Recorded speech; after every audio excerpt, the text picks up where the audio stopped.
What is up, my friends? Let's do this. We are in business for yet another day. My goodness.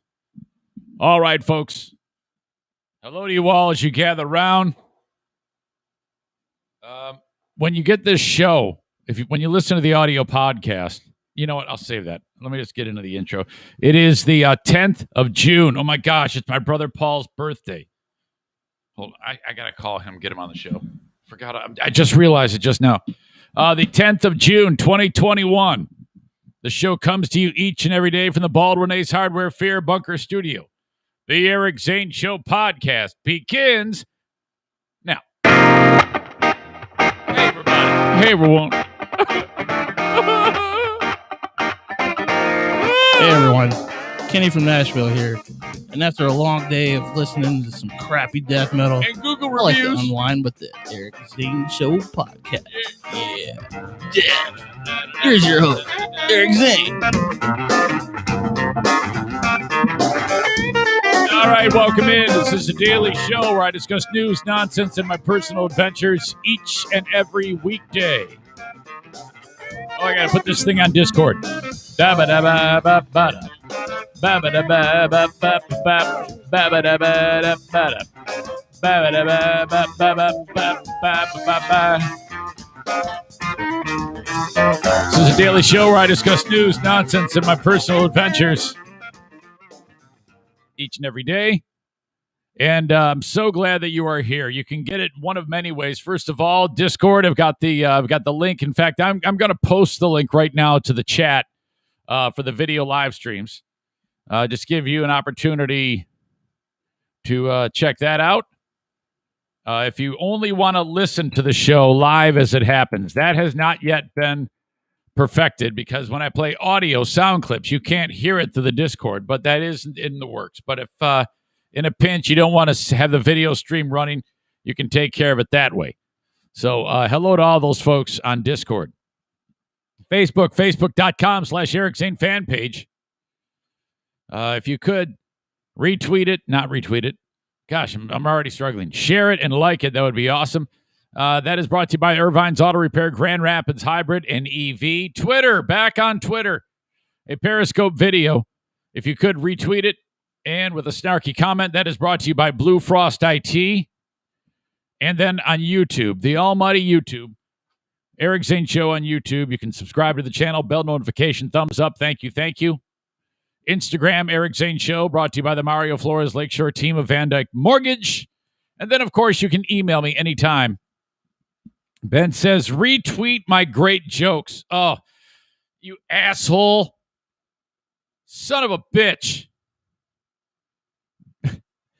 Ben, I'm going to send you a link. I'm going to send you a link right now. And you gotta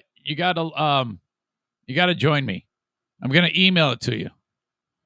Let's do an impromptu Ben and Eric Patreon podcast as you get ready for work, okay? So I'm sending it your way. Subject, click this, bitch. Sending it your way, and then you'll be on this show for me for a Thursday morning as you get ready for work. Or if you actually are at work by now. That would be fun. Ben and I will be doing the Ben and Eric Patreon podcast tomorrow night with a live audience on Zoom. That is so much fun. We have a great time. We just, oh my God, do our thing just like the old days. Times 10, okay? It was so out of hand last week. We were looking at Ben's baby pictures and drawing fake dicks on it. True story. So you don't want to miss that level of entertainment where we're drawing fake dicks on Ben's baby picture. Okay. Email me on the Shoreliner Striping inbox, eric@ericzaneshow.com, and off you go. God, there's a lot of stuff I want to get to that just kind of popped into my brain, and I'm forgetting most of it as we speak.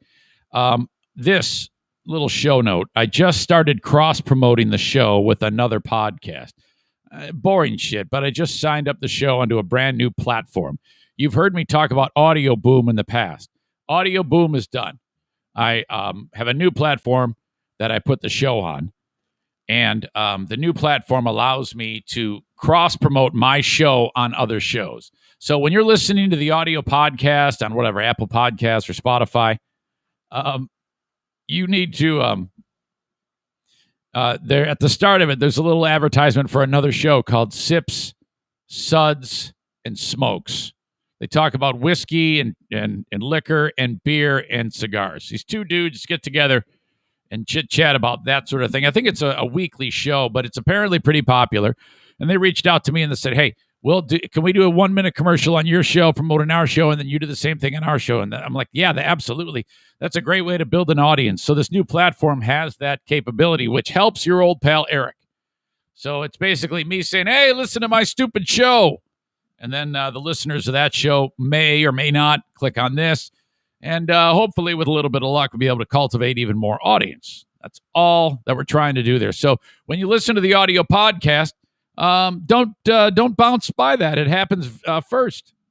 It happens right at the beginning. If you ever hear any type of announcement before the actual podcast gets started, whether it be a cross promote like that or an actual client, stay with it. Stay with it.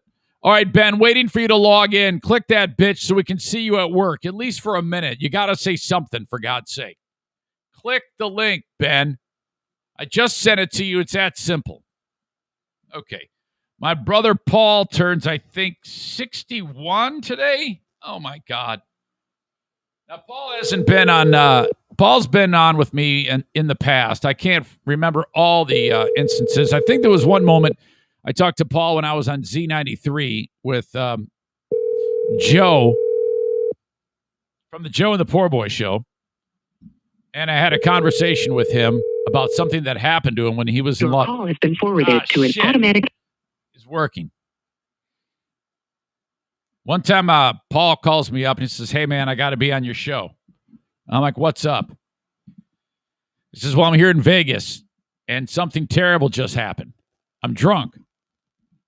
So I get him on the phone, and he was had an all-night bender at the casino, and he was sitting at like the blackjack table. Actually, it would make more sense if he was at the craps table, because he gambled on a fart and lost and crapped his pants right there at the table. And he just went, oh, no, and he's sitting in it. He knew he was screwed. And so he had to go back to the room at the walk of shame with pants full of shit. And so that was incredible. Today is his 61st birthday. My brothers are old. I'm starting to think I was an accident. I got a brother who's 63, another one who's 61. Jim is 54. 54. Yeah, 54. He just turned 55 like 2 days ago. I'll be 51 in July. All right. So happy birthday, Paul. Love you very much. This was the guy that I got into a huge fight with. That was crazy. It was a family struggle. Thanks, Dean. Dean writes, this show is an accident. You know, I know you don't mean that, and you're just trying to be funny, you know, but some of those, that hurts. Damn it. Where the hell was I? Oh, Paul. Yeah, there was a moment when Paul, he worked in the golf course industry. He was a golf course superintendent. And make a long story short, him and I had a disagreement about something. And after he was out of work for extended time, I'll just say it, it's over money. He borrowed a bunch of money. And I said, don't even worry about paying me back. Just keep it. And then time went by and poor guy needed more cash. And then I was like, God. I go, all right, I will. But listen, I think we got to have a little talk about what's going on in your life right now, because I feel strongly about some certain things and I want to share it with you. So I did share it with him. And then at the same time I said, and by the way, and then so this is where I screwed up. I said, yeah, I'll help you. And then I turned around and said, I can't enable you anymore. I can't do this. I cannot contribute to this. And so it was ugly. And we got into a huge fight. And nobody's at fault. Nobody's to blame. It was just one of those things. So we went and I tried to reach out to him and I tried to fix it for the longest time. And he wasn't ready for that. And then I'll never forget it. I was in the WBBL studio one day and he reached out to me and he said, okay, it's time to put this to bed. I'm ready now. And I'm like, oh, thank Jesus. My prayers have been answered. Thank you so much. So all is good with the world. Love that guy so much. And happy birthday to my dear brother, Push Up Paul. Richard Francisco, the artist of choice on the Eric Zane Show podcast, writes, Dean, if you haven't been paying attention to live, many of the good things in life look like an accident. Oh, okay. All right. Maybe that's one way of looking at it. Sporting the Blues Brothers t-shirt today, of course, a little bit tight because that's what, if it ain't tight, it ain't right. It's not tight though because I'm filling it with muscle. I'm filling it with fat, as you know.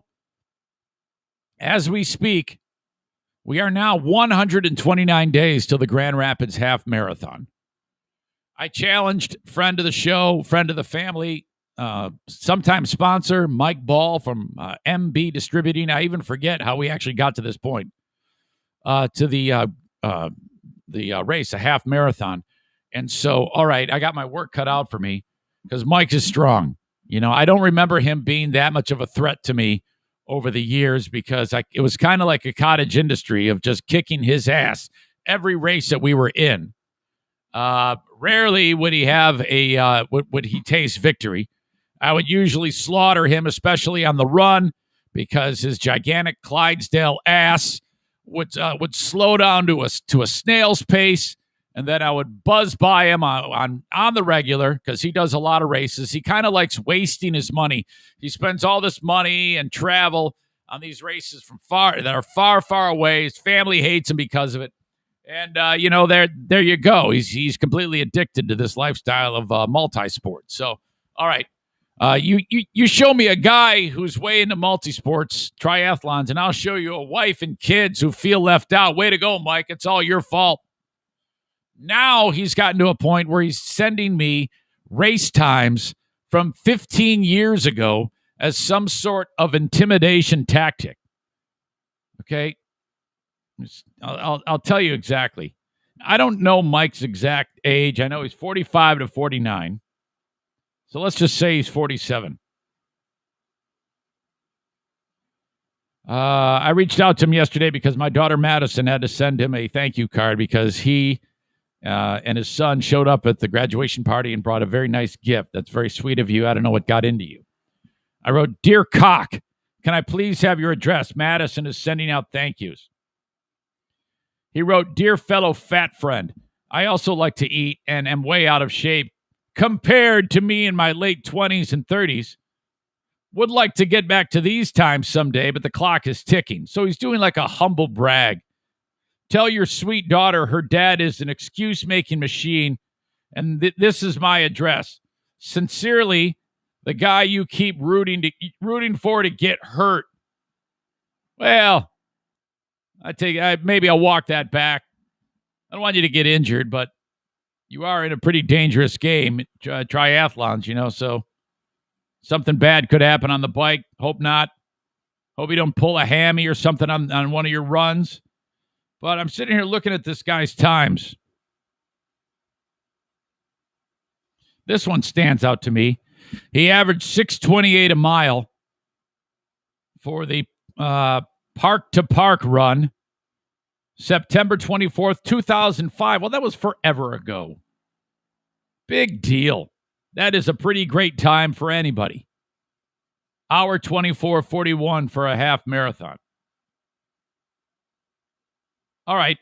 I don't know why you're sitting. I mean, who gives a shit? We're talking about now, though. I know you're strong. I know that you've got some skills, but I'm getting my act together. Yesterday was my third day in a row training. That doesn't happen. You got to start somewhere. You got to walk before you can run. You got to crawl before you can walk, all that shit. Right now, I'm at the crawling stage. And I'm back at the YMCA. I made a trip to the YMCA yesterday. Diana works there still, even though she's not working at all now with the shoulder thing. And I got the workout done for the third day in a row. I might be able to get up to 17 miles this week. Now, typically, Mike does that in like one day. But back to the YMCA yesterday. Way different there. Way different. It's like a ghost town. Maybe because I got there late in the evening. They close at 8 o'clock. I walk in. I go, hey, and I don't have a mask on. I go, what is the policy? They go, are you fully vaccinated? I said, yes, of course. Only an idiot would not be fully vaccinated. They go, well, then just carry on, do whatever you want to do. If you aren't fully vaccinated, you have to wear a mask. By the way, who is going to say, because there is probably no chance that anybody's going to go there and say, no, I'm not vaccinated. They're just going to lie so that they can avoid wearing the mask. I mean, seriously, why is that even a thing? Why do you even bother asking? Of course, Diana works at the Kids Zone there, and that is closed right now. She wouldn't be able to work anyway because of the shoulder, but they had to close the Kids Zone down because you won't believe what happened. A couple of weeks ago, on a Sunday at like 2 p.m, a deer ran through the window, this gigantic plate glass window, busted through it, and is now in the area where all the toys are. And the thing was badly hurt. It got cut, and it then ran into, there's an open door where the restroom is. Okay. And the deer runs into the restroom. And then they're like freaking out. The workers are like, oh my God, what are we going to do? Somebody goes, well, this is what we're going to do. We're going to keep this deer in here. So they shut the door. Okay. The deer is in there going nuts, destroying everything. You ever see that scene in, what was it, Tommy Boy? When the deer destroyed the car? This happened, except it was the restroom of the Kids Zone. And then the deer is badly hurt, though. The deer was cut. So the professionals who do, I don't know if it's animal control or the DNR or whatever, Department of Natural Resources, they show up there with their long poles and their little hoops that go around the neck of the deer to get this deer out. They open up the door, deer's dead. Deer croaked right there. Oh, God, I felt terrible about that. But, yeah, and the place is it's still wrecked, man. They had to, like, a change. There's blood everywhere and repaint the whole place. It was awful. A bunch of wrecked shit. My God. But good to be back at the YMCA. Saw some faces haven't seen there in quite a long time. And, yeah, it was just awesome to finally get back at it. And I would have ran outside, but we had crazy-ass thunderstorms blowing up all around here.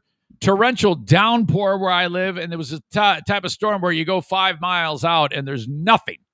But it poured around here. Holy shit.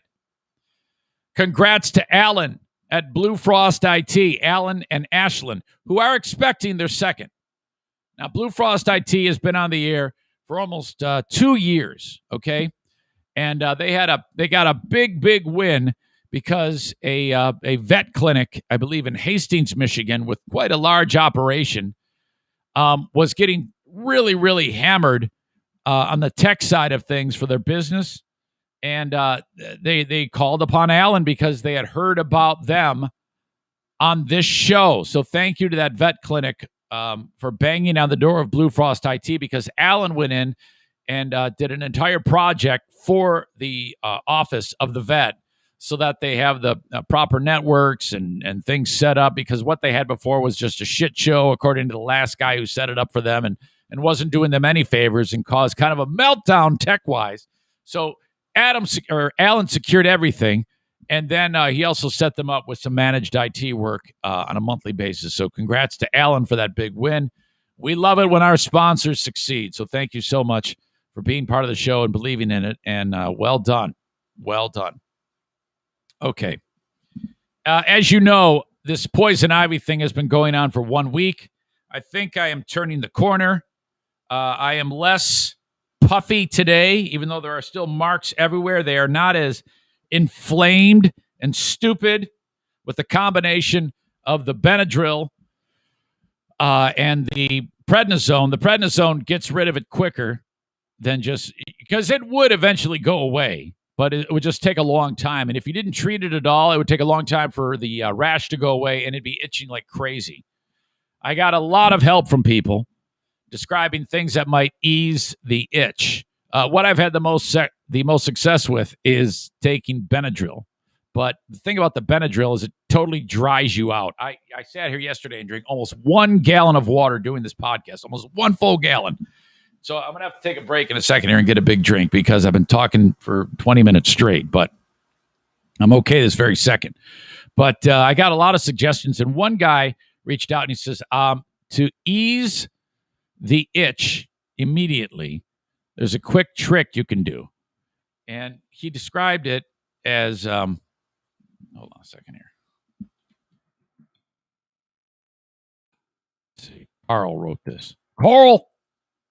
Hold on, let me see if Ben's waiting. No, he's not.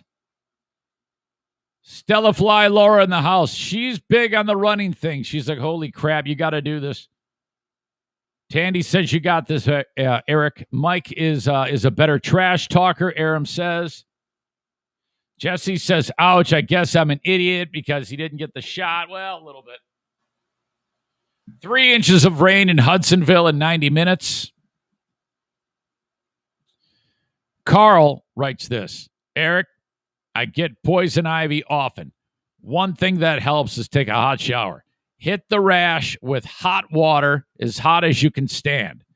You will feel a sort of intense itchiness for a few seconds, and then the itch will be gone. And he couldn't be more right, because I did this. Like, on my arm here, I would hold it up to the shower with as hot as I can handle. Okay, as hot as it goes. And I'm like, oh my God, this is agony. Just wanted to scratch it. But then you try to scratch it while the hot water is hitting it. It doesn't help. He says, what is happening is the intense heat uses up, in quotes, the histamine that is there. And it takes your body a few hours to build up the itchy histamine again. Wash, rinse, repeat. Good luck. He's right. It worked out awesome. So I did that yesterday, plus the Benadryl, plus the steroids. We are on the right track. Hang on. Got to get a drink. Stand by.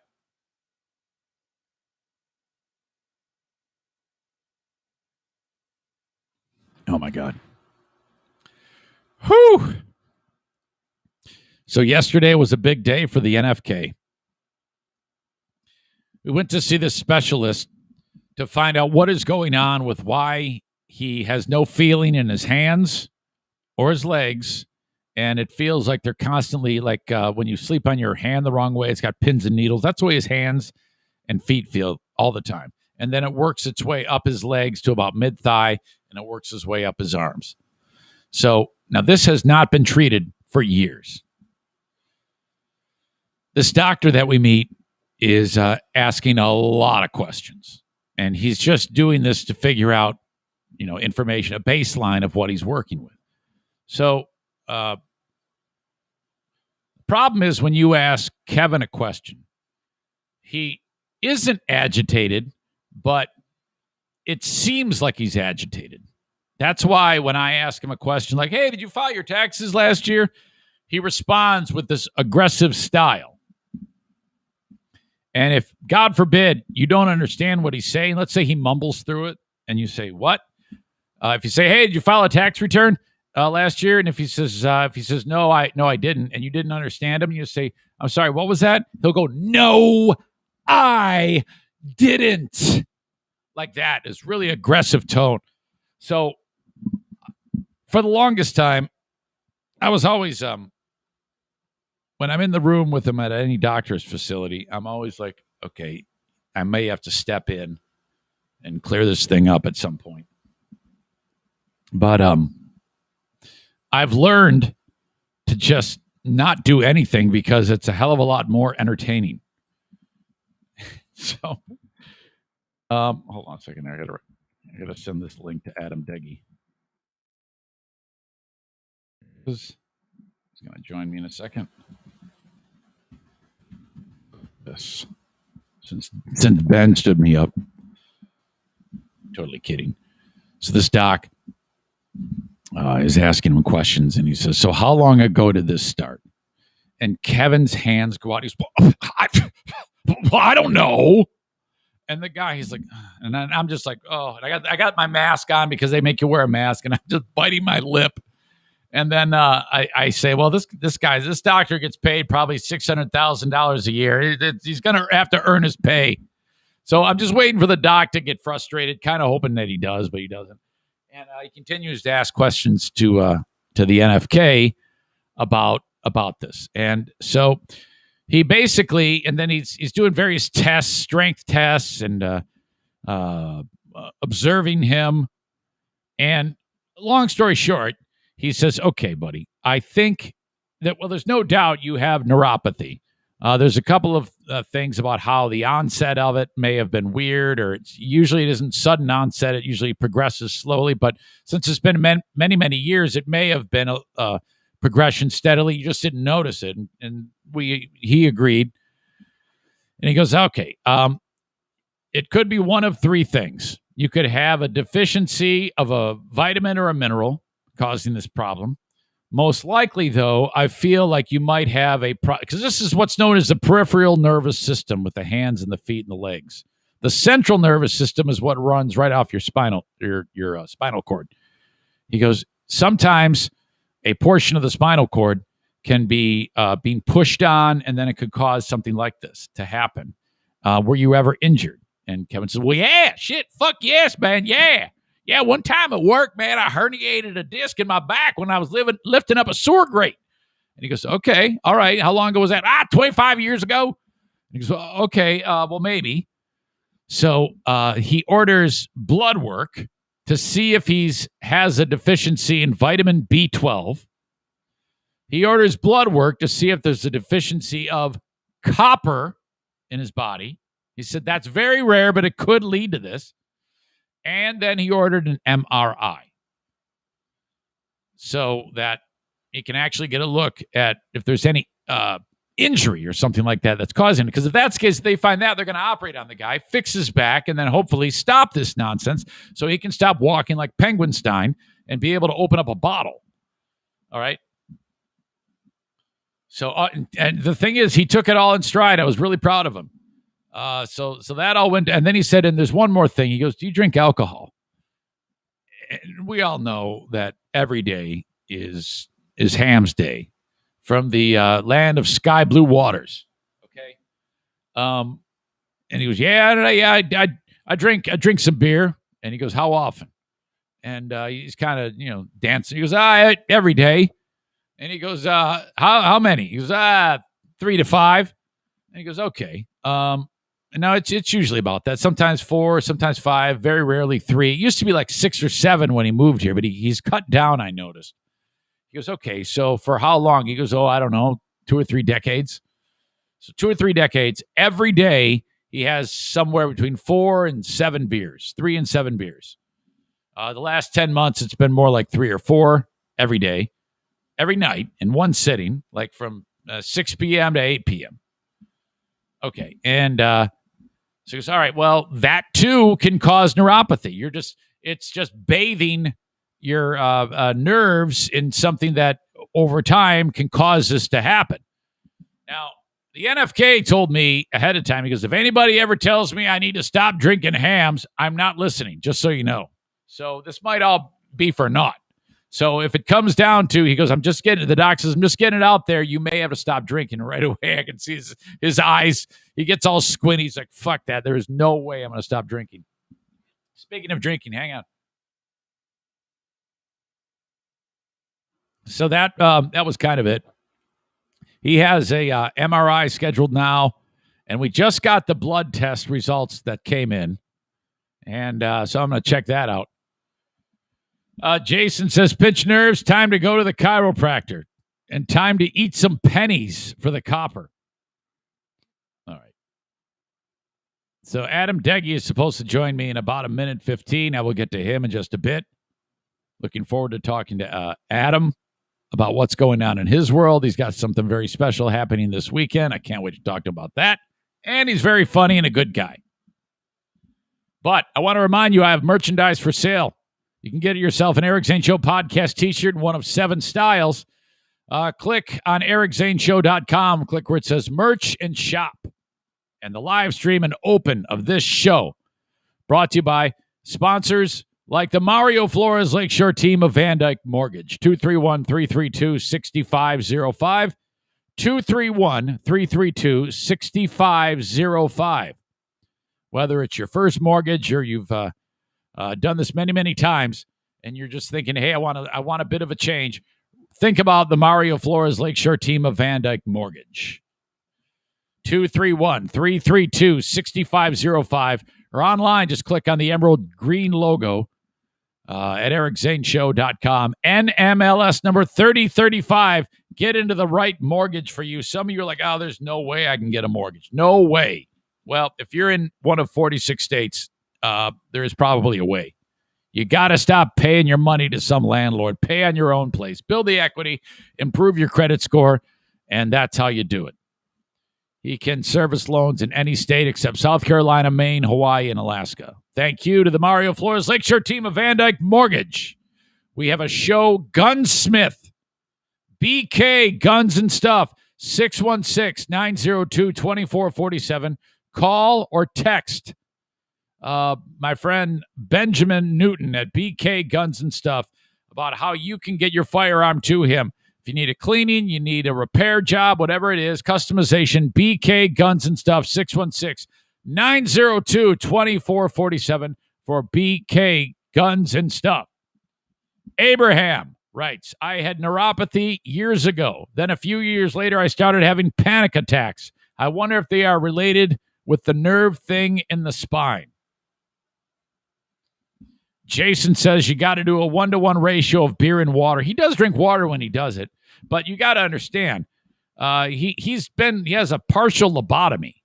You're like, a lobotomy? Isn't that something they did like 100 years ago? Yeah, that's true, but he did have a lobotomy. It cured him of his epilepsy, and that might be part of the problem too. They cut open the right temporal lobe of his head, and there's a huge fucking thing that they pulled out of there, this ugly ass knot, and that was it. All right, where the hell is Adam? I don't know if I want to get into my next story and then have to be. Hold on a second. Let me send him a text. Hey, Siri. Uh-huh. Text Adam Degi. What do you want to say? Hurry up, dum-dum. Everybody's waiting for you to log in. Period. Your message to Adam Degi says, hurry up, dum-dum, everybody's waiting for you to log in. Ready to send it? Yes. Okay, it's sent. All right.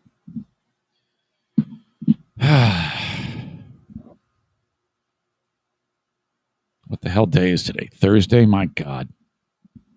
Okay. A little bit later on, I'm going to get into this Bo Schembechler thing. If this is true, this is as bad as the Jerry Sandusky thing and the Joe Paterno thing. You know how Joe Paterno turned a blind eye to Jerry Sandusky raping kids.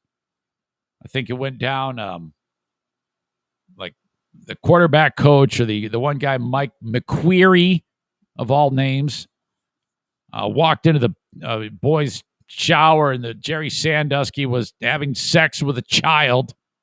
And he's like, oh, my God, I can't believe what I just saw. And instead of calling the cops, this idiot went to his bosses, including Joe Paterno, and said, oh, my God, I can't believe what I just saw. I wonder what I should do. Well, you know what you should have done? You already screwed up. You should have, first of all, beat the shit out of Jerry Sandusky for having sex with a child and save that child from further harm.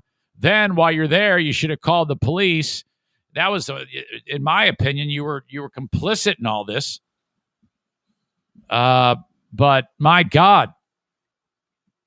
And then Joe Pa found out and nobody did a damn thing, and business as usual for the longest time, and many, many more children were treated terribly and crimes were committed against them.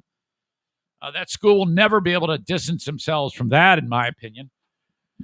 You got a case like Michigan State. Larry Nassar was part of that whole business of molesting student athletes, most of them women on the gymnastics team, and also a who's who of idiots within the administration that were well aware of that.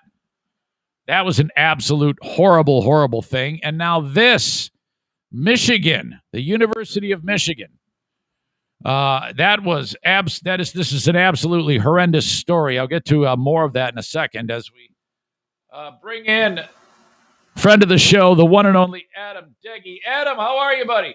I'm good. Can you hear me? I can hear you fine. Oh, fantastic, man.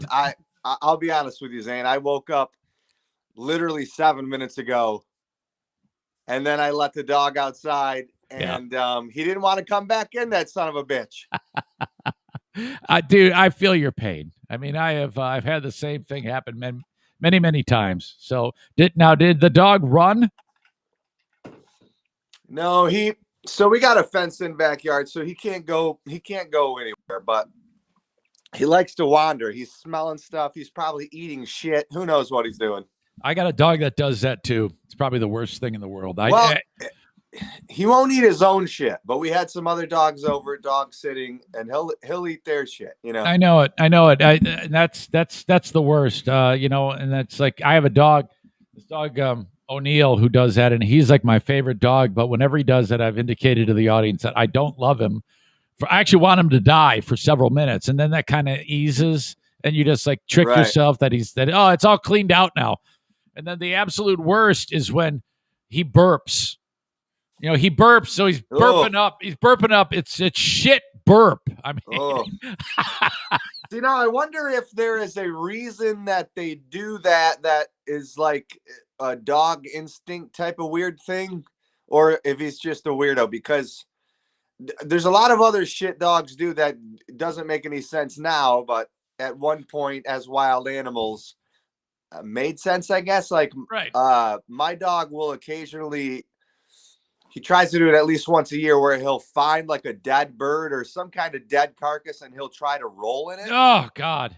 To make himself smell like it, which was like something I couldn't tell you. You can Google it. It's horrible. It's absolutely horrible. It's gross is what it is. Yeah.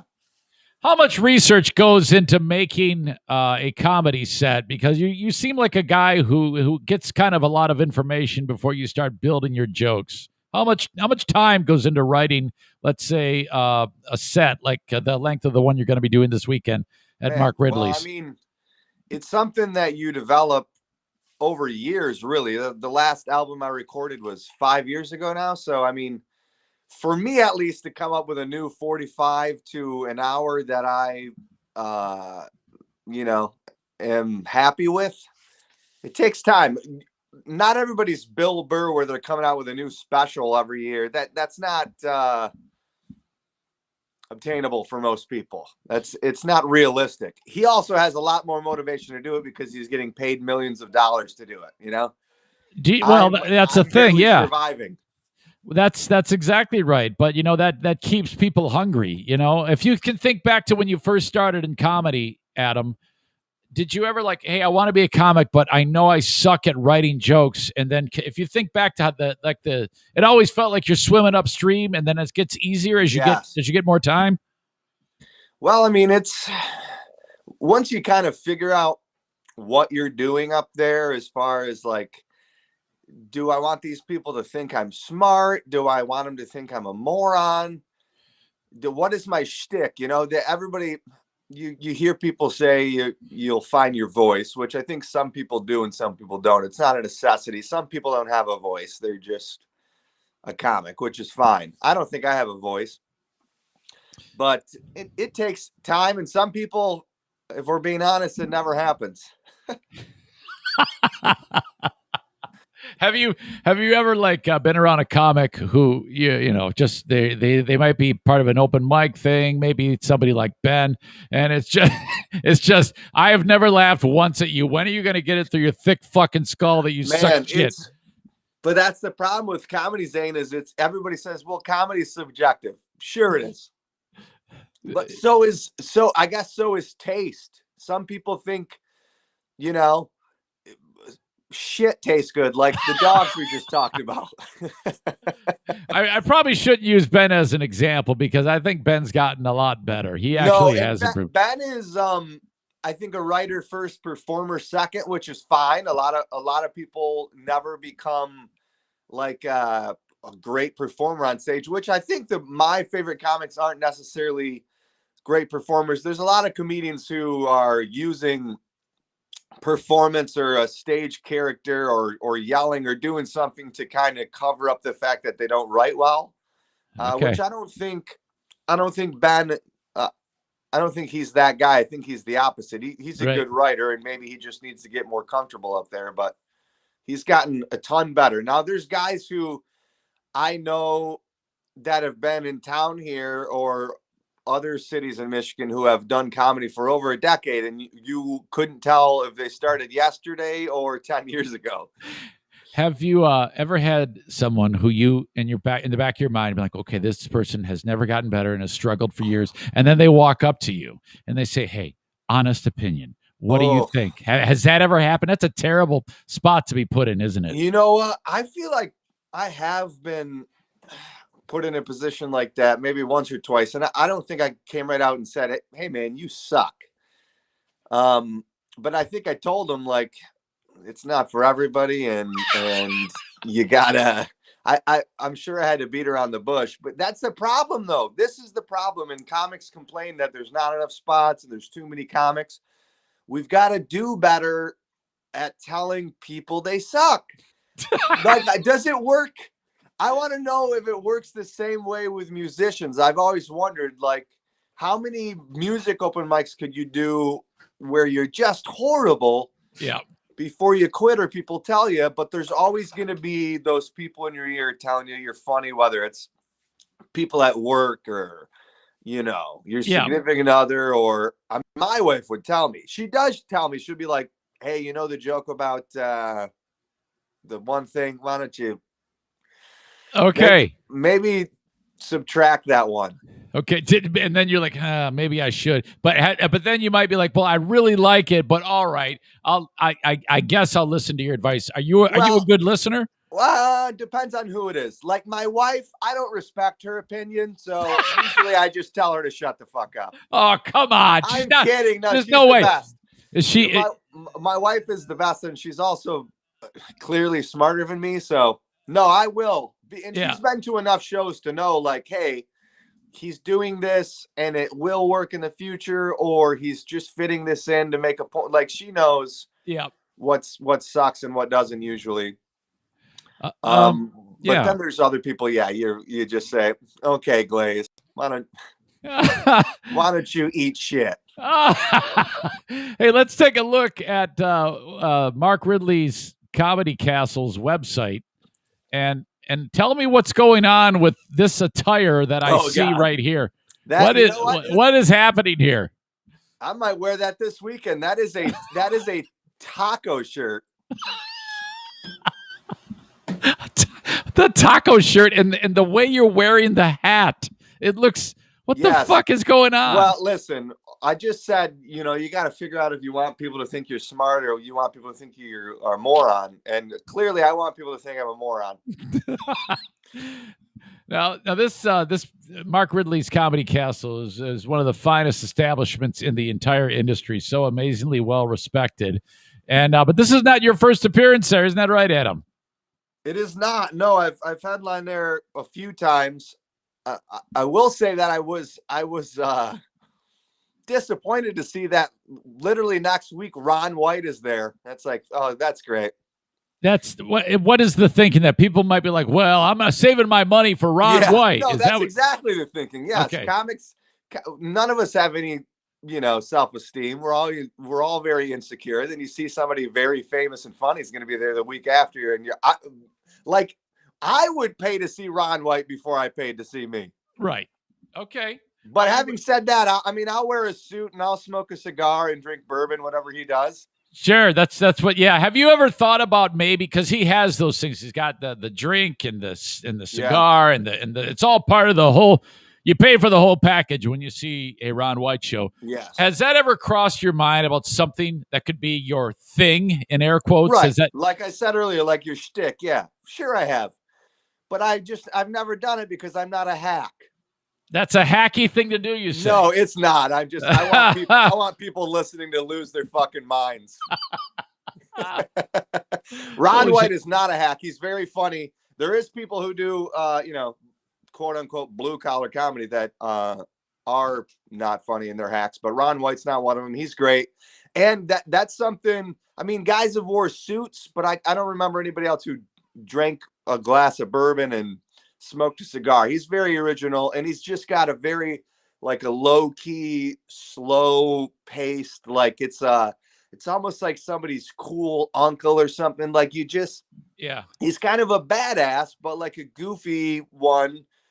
And he's great. And I think we do different kinds of comedy. There is people who I think would be like, I'd rather watch Adam than Ron. You know, most people would probably prefer to see Ron, but I doubt his it. tickets No are way. sold out. So Yeah. if you didn't get a ticket to his show, tough luck, asshole. You got to come see me. Yes. Now, Adam, you've got shows tonight, Friday and Saturday, right? Yes. Okay. Now, I'm thinking about like if I jumped on stage, I have a feeling that I would not be talking on stage the way I'm talking to you right now, and I think that's a problem. Like if I ever had the chance to do comedy, I think I would be, hey, I'd be like high energy in your face guy. Is that and you said that is kind of like when you don't have, it's almost like a crutch, right? It can be a crutch, or like, you know, a lot of people use the term smoke and mirrors, like a comics up there and they're doing everything but telling good jokes. Having said that, I mean, there's comics who yell who are brilliant. I mean, Bill Burr yells, and I think he's one of the greatest comedians of all time. He writes awesome material, and he just adds that to get the point across, and sometimes yelling is the only way to do a bit. Right. But there's a lot of guys who, I don't know, some comics just have a look and then a volume. Gotcha. And there's not a lot of substance or writing behind it. And listen, I'm just getting older and more bitter, and I'm a failure. So I just anybody who does anything that I don't do specifically, you know, they suck. You're starting to sound like Stu McAllister. And I like it. Well, I that. lived with Stu. That's the fuck. Next thing you know, I'm going to have 4 cats and 6 dogs. And boy, you know, I tell you what, he's a good follow on Twitter because you can always get a sneak into his brain. Like last night, he's like, hey, everybody, I'm not going to do the podcast because I got to go look for my cats. His fucking cats snuck out, and I don't even know if he got him back. But he did a podcast the other day ranting about HR departments. He has a problem with HR departments because he's become this like anti-establishment type of fuck everybody, fuck you. Yes. And so that's what so are you seeing yourself going down that road? Well, no, listen, I was never a social worker, so I'm not nearly as, you know, mad at the world as he is. Okay. Right. He has a real reason to hate HR because I think I remember he got in a lot of trouble because he referred to like a patient as a character in a meeting or something one time. Literally just said, well, he's a character. And they're like, hey, you don't. And I mean, he was between these two worlds of like being a comedian, which is just say whatever you want for the most part. And then social work where you can't say anything that's even kind of a joke. So right. I can understand why he thinks that way now, and he's anti everything. I mean, if I had the degrees he had, I would, you know, I'd probably look for a real job, but he does what he wants, man. Yeah, that's absolutely. That is the beauty. And he should, and I think you should stick with that. Just run with it. I like the I don't give a fuck attitude. That's like one of my favorite things in the world when people do that. So if you can capture that, keep doing it. Are you recording any of this material that we're that people are going to see Thursday through Saturday at Mark I'm recording Ridley's? All of it, man.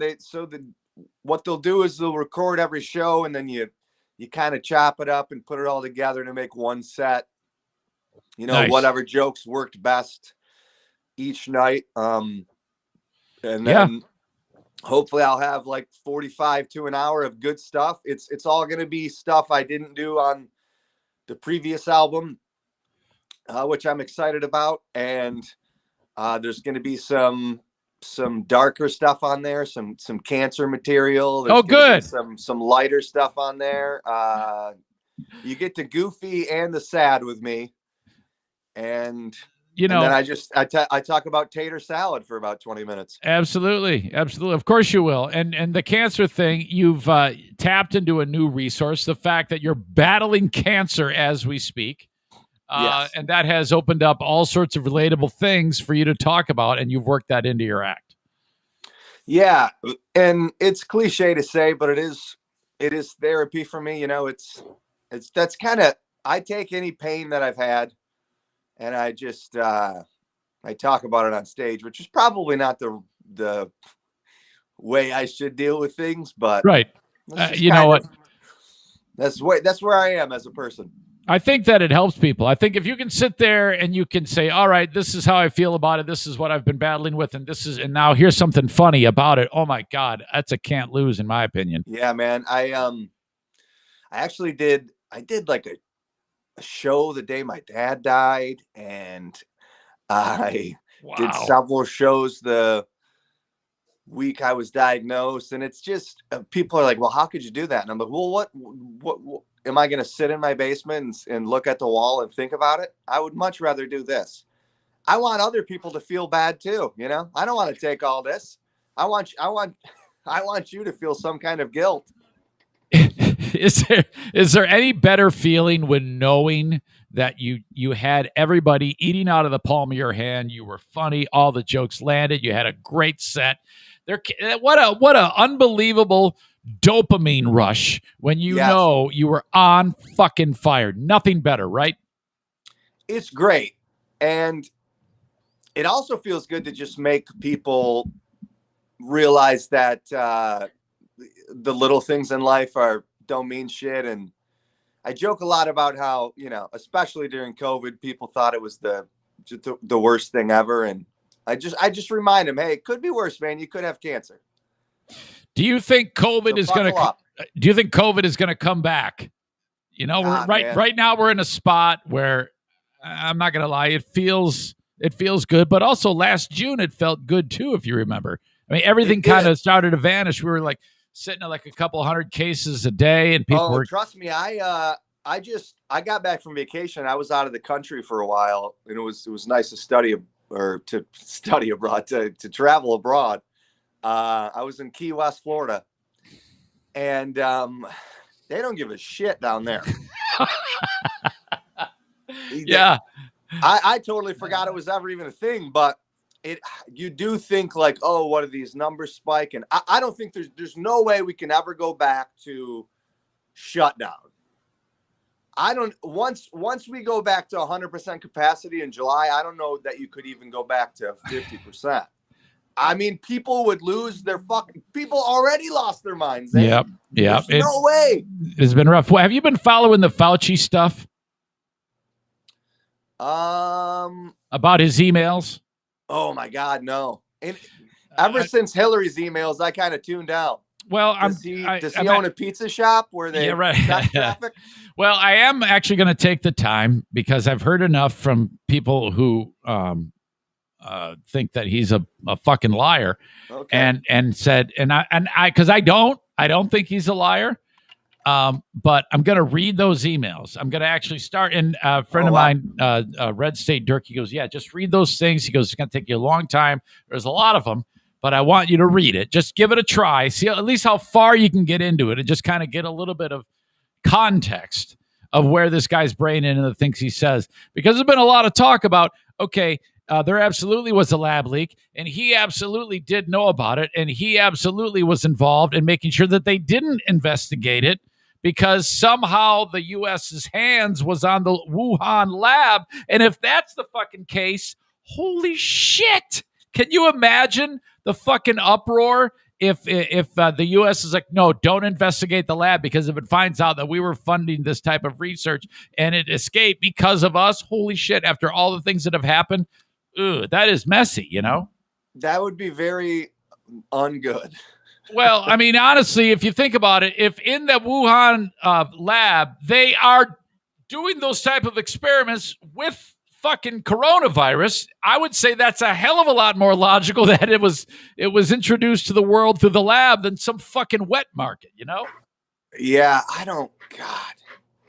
So, I don't know. I always try to give humanity the benefit of the doubt, man, but you never know.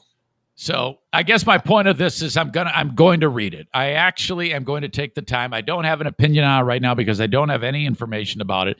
But there's a lot of people saying, hey, you might want to look at this. So I'm actually going to take a little time and look at it. Check it out, man. I'll Google it. I'll check it out. I mean, yeah, there's a lot there. Sorry, I'm like jumping around here. No, you're fine. But it's not often that I get to pick the brain of somebody, staring at walls, looking at a camera. But to have you here, a guy who can talk about just about anything, is pretty great. So, well, listen, I know that you've got, like you said, shows Thursday, Friday, Saturday, and tickets are $10 and $20. And boy, are you working? You got a show tonight at 7:30, and then on the 11th at 7:30, June 12th, a 7 p.m. and a 9:30 p.m. Yeah, man, we're getting Holy right back crap. into the thick of things. This is Usually your first. Oh, two sorry. shows Go ahead. Friday. I was just gonna say, usually there's two shows Friday. So the one I'm actually kind of glad, because I'm an old man now. Are you going to stay in Detroit for the weekend, or are you just going to drive? I am. They put me up at a Hyatt there. I may. My wife is in Saginaw dealing with some stuff. I may drive back and forth between there and Detroit. I'm gonna pack the stuff up here, bring the dog. But they do put me up. So I may, Royal Oak's nice. I may hang out there quite a bit during the day. Yeah, it is. See some friends on the east side, and it's good times. I worked with your lovely bride at Cumulus Media in Grand Rapids. Yes, you did. She no longer works there. Yes or no? She said terrible things about them. Oh my God, Zane, they still. I hope none of them are watching, but they still ask her to come back.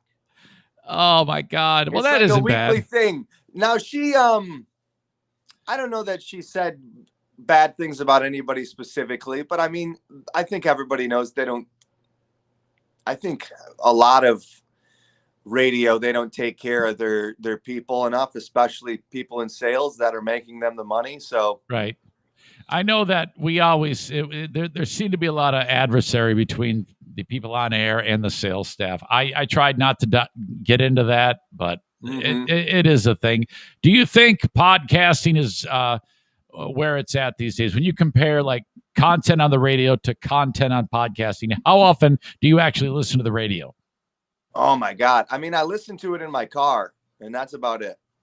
Do you listen to music or talk? Unless I'm trying to stream, music, and then occasionally I am a sports talk guy. So like if there's something syndicated on, I'll listen to it. I don't know if there's anybody locally here I listen to anymore, but and I occasionally like to listen to a game on the radio. It's just a different experience. And if I've got a long drive and I can find it, yeah. Gotcha. But no, I mean, do you think podcasts are? I mean, they've been saying radio is going to die for years, but I mean, there's older generations and even newer ones that still listen to it. And it's still there for advertisement. I don't know, man. I mean, because I think podcasts are still overall like an untapped, like, I think 30% of society's listening to podcasts and the other 70 still not. So yeah, I'm not sure. I think that there's still a lot of upside climbing for podcasting to get to. And I don't know, just the idea in radio, I think part of the problem is the fact that no one actually has radios outside of their car. I mean, if you don't have the device to actually listen to the radio, exactly. Nobody's bringing a boombox to listen to the radio at the beach anymore, or right. like a construction site, or anyway, you're right. People are listening in the car and that's it. And even then, maybe they're listening to Sirius. I mean, yeah. The biggest difference, obviously, is you can say whatever the fuck you want on your podcast. Yes. And I think that is also a huge advantage. Now, not whatever you want, Zane. Well, you know what I mean. Don't get out of control today when I'm off here. No, I don't want to get involved in any more Facebook battles. Yeah, it's been wild. You were always kind of like my wingman as time passed. I would get into fights with people, and then Adam would be like third man in, punch from the back of the room. Well, because they're morons. Yeah. And the thing is, man, we're not even on in the same area politically necessarily. I'm much further to the left than you are. And you're a lot further to the right. No, I've actually switched. I'm not. I'm going to vote straight ticket because these people are such morons. You're arguing with it. All politics go out the window. It's you versus idiots. Of course, I'm going to take your side. I was right of center, and now I'm left of center. Okay. That's where I stand, at least right now. Like if someone said, "Oh, okay, I need you to vote right now," I would vote that way. I've had So it. You're just like a lineman who kind of just moved over a few spots. I flipped. Yep. I was a right tackle. Now I'm a left tackle. Okay. And I say that unabashedly, without fear of repercussion. I've never given a shit about what. I mean, I usually just throw it out there, and if you got a problem with it, it's your problem. I mean, I go back and forth. There's got to be more of a gray area. Everybody wants to be all the way left or all the way right now, and I don't know. Yep. Just if you ever see anybody, attacking Zane, people just know that you got to disagree with that person because they're probably a moron. I love it when I say something and then someone always goes to this. Yeah, who cares? You get fired. It's like, well, yeah, if I get fucking fired, that's the guy you want to listen to. You want to listen to the guy who gets fired. Doesn't give a shit about what the fuck he's saying. Right. Oh man. You know who got fired? Dr. Fauci. Did you say Fauci? Yeah, that's what I call him. Shit, there was one more thing I was going to talk to you about. Oh, the Degi draft. Give me a little background about the Degi draft. Is that still a thing? And tell everybody what it is. It is not still a thing this year, but it will be next year. It's essentially a video submission competition where you just you make a video, you make memes, you talk a lot of shit, and whoever was the best wins the Degi draft. It's kind of loosely following the NFL draft, where like if the Bengals draft number 1, you'll be drafted number 1 to the Bengals in the Degi draft, and then you win prizes. The guy who won first place this year got some custom Degi draft cornhole boards. They're awesome. Nice. If you think it sounds ridiculous or if you think it sounds great, check it out on Facebook. There's a Degi draft room. Once you're in there, you can kind of figure out what's going on. There's a lot of trash talking, a lot of idiocy and ridiculousness. And there's also a page on Facebook. So it's dumb, but a lot of people have fun with it. And there's like almost 500 people involved now. So it's grown. You're also a pal of Big Dick Donnie Veltman, who Ooh. I think, man, does he have a big dick? It's a huge dick. It's unbelievable. It's the biggest dick. And he's starting to swing it a little. He's trying to get back into the comedy game as things have started to open up here. Have you talked to Big Dick Donnie anytime lately? Not in the last month, but over COVID, I definitely kept in touch because I felt bad because I know he was like a lot of business owners trying to figure out new ways to, sell stuff and bring in customers when you couldn't really be open all the way. Yep. And I know that I think he had a show recently at the bowling alley in Muskegon. Right. And I don't know if he's got people coming out to Howard City again. He's that guy's got his hands full, man. And then I know his son plays a ton of sports and he's involved in some capacity. So he's a busy man and he's got to take care of that big dick. Absolutely. And it's a good thing he has that big dick. I see he booked Pauly Shore. He rescheduled that for September. Oh, wow. And we were just talking about Pauly last night, actually, a bunch of comics. Good or bad? Good or bad? Well, we'll say not great, but I opened for Pauly at a Funny Bone in Omaha, and he was kind of a dick.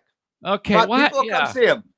Yeah, that's the thing. It always drives me crazy. I'll never understand those comics who are at that level or celebrities, where they're clearly things have been better, and to not be humble is shocking to me. I mean, it is tough to judge somebody based on one experience too. I don't know what he had going on that weekend. Who knows? I don't know what kind of bender he was on the days leading up to that, but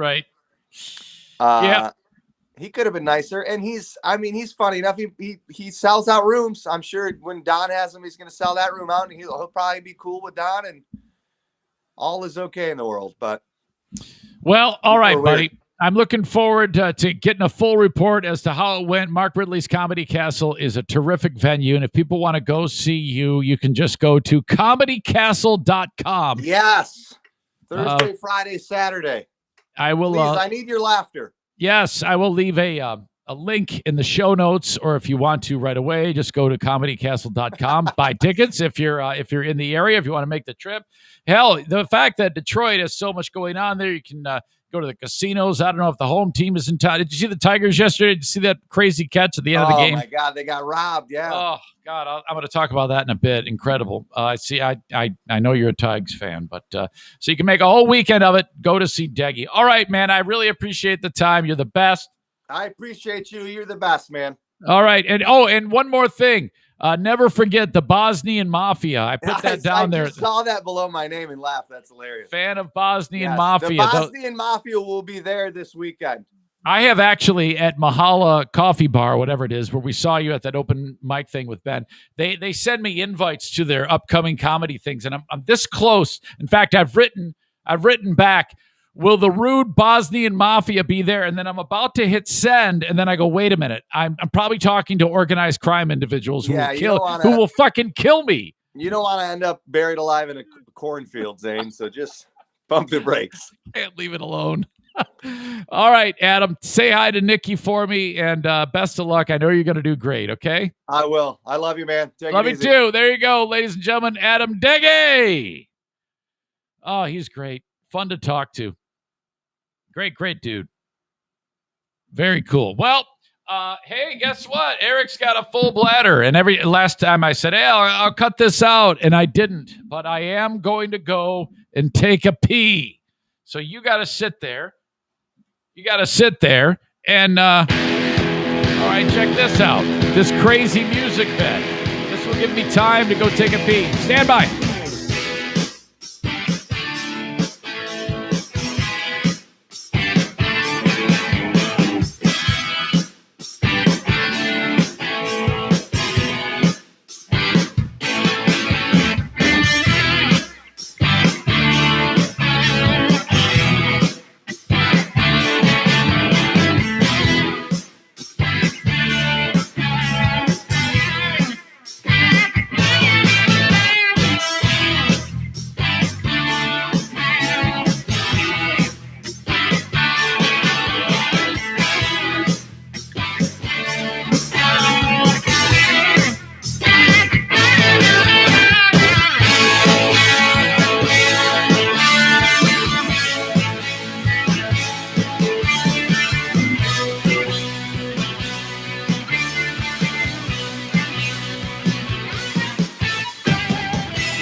All right, feel better already. I realized that when I was reaching out to Ben earlier and I sent him the link, join me, I sent the link to me. So I just sent it again. There's no way he can join us, so he's going to be working too hard. Yeah, about that Fauci thing. Dirk writes, get ready for a long read. I'm not even to page 1,000 yet. Well, okay, that's a long time. That's a lot of I haven't read 1,000 pages in my life, I don't think. So there's no way that's going to happen. Can you just send me maybe one or two that says something like, I made coronavirus and I'm trying to kill everyone? Is that possible? That would make my life a lot easier if I can just get a smoking gun. Hi, hello, this is Dr. Fauci. I made this thing and everyone is dead because of me. That would make everything so much easier. That way I don't have to sit and read that shit. All right. Not all dumpsters are created equal. This is what I'd like you to do if you are in need of a dumpster and you are in West Michigan. You go to the website, dumpsterdiversllc.com. Okay? These are different than the dumpsters you've seen, and the price is a lot different too because the price point is much lower. Typically, if you go to John's Dumpster Rental or whatever it is, you're going to get this short, long dumpster that takes up your entire driveway, and it looks like hell while you throw shit in it. All right, great. You're cleaning out your junk, but what you're paying for is a weight that you can't possibly achieve in that dumpster with stuff from your home. I don't care if you're ripping off a roof. Okay? So you're paying for a weight that you will not achieve. With dumpster divers, you're going to have a lower price point, and you just won't pay as much because however you fill the damn thing up, the high-walled, short in length dumpster, which doesn't take up nearly as much room, it just can't do it. It's just not enough space. If you were to load it with lead, maybe. In the event that you are past the price point, they will charge you a little bit more, and you'll still be paying a lot less than the other guys. And these are all brand new dumpsters. They take care of them. They actually wash their dumpsters. Okay, it's all about image. You don't want some guy showing up in a rickety piece of shit truck dropping off your stupid dumpster that's going to look like hell, an eyesore in your driveway that you're paying way too much for. DumpsterDiversLLC.com. They're right there. Two dudes that work together. They used to work at Two Men in a Truck, and they said, you know what? Let's get into this industry. Call or text them at 616-375-9962. Outstanding reviews from our customers. Take a look. Greg, wrote, professional, prompt, kind, and pleasant, plus being the least expensive of 7 businesses contacted. Trucks and dumpsters are unusually clean for this type of business. This is an actual customer. You can see Greg Conlon wrote this. Shows they are conscientious about maintaining their equipment, parentheses, low overhead, and leaving a good impression on you and potential customers. Best I've dealt with in over 47 years. Will use again and recommend without hesitation. Actually, Greg's wife wrote that, Michelle, on Greg's review, his Google review. They show up in uniforms, clean. They don't look like shit. They're not like a couple of grease monkeys. Oh, hey, how's it going? Take your stupid dumpster. Ryan wrote this 2 months ago. I was in need of a serious spring clean out. I had seen neighbors use Dumpster Divers LLC and also Kyle's one-of-a-kind Facebook marketing. I reached out to Kyle and had a dumpster lined up in no time at all. I even went so far as to challenge his bin placement skills. Kyle threaded the needle and made it look easy doing so. Their short length, slightly higher side bins allow them to place them in the tightest of spots. This allowed me to work day, night, sun, winter, rain in the comfort of my own garage. Best part is there are no witness marks in the concrete that a dumpster has ever touched my driveway. All these great reviews. My God. Page after page of excellent reviews for Dumpster Divers LLC. They also do this. They first of all, they do junk removal for you. And we reuse, recycle, and repurpose, they say. And part of that is when the dumpster shows up and you fill it, they then take it. They're going to look at what you threw out. Hang on. And if there's something in there that's worth removing, they're going to, and they're going to donate it. That happens all the time. Thus, the dumpster diver's name. They do go through your junk after you throw it out. Thank you, Dumpster Divers LLC, online at dumpsterdiversllc.com. Please mention me when you bang on their door. Again, the number to reach them. You can reach out to these guys at 616-375-9962. Call or text. All right. One more thing here. I I now have 2 cars that need oil changes, and I'm going to take them to Irvine's Auto Repair, Grand Rapids Hybrid, and EV. Now, yeah, I can do the DIY thing on my old rig. That I can handle. But anything beyond that, man, I just don't feel safe doing it on my own. And it's affordable, and it's just so quick and painless when you take your car to Irvine's Auto Repair, Grand Rapids Hybrid, and EV for any of your car repair needs. Okay, this is a top-of-the-line place that repairs cars. And the techs are constantly getting updated schooling and education to make sure that they are well-versed in whatever it is that they are working on, servicing Asian, domestic, and European models. The only thing they don't like to work on is Volkswagens. But other than that, Irvines.com, ERVINES.com. Irvines.com. Check them out online. They also have amazing Google reviews. But don't just take my word for it. Take the word of the people that also work with them, that aren't paid to do this. Yes, they're paying me to do this, but I also take my cars to Irvines. Our cars get repaired at Irvine. Okay, let us get in to the Michigan football mess. Oh, boy, this broke last night. Now, there has been a lot of talk about this one particular doctor by the name of Robert Anderson. He died in 2008. Bo Schembechler died in 2006. There's been a lot of talk about accusations about this doc, Robert Anderson. So much so that more than 900 student athletes have been rallying and beginning the process of filing suit if they haven't already. So I'm kind of just going to pick and choose off of this article from ESPN. Broke last night. It's been just going like crazy, especially around here. Everybody's talking about it, and this is horrible. This is absolutely horrible. Hang on, I need a drink before I get into this.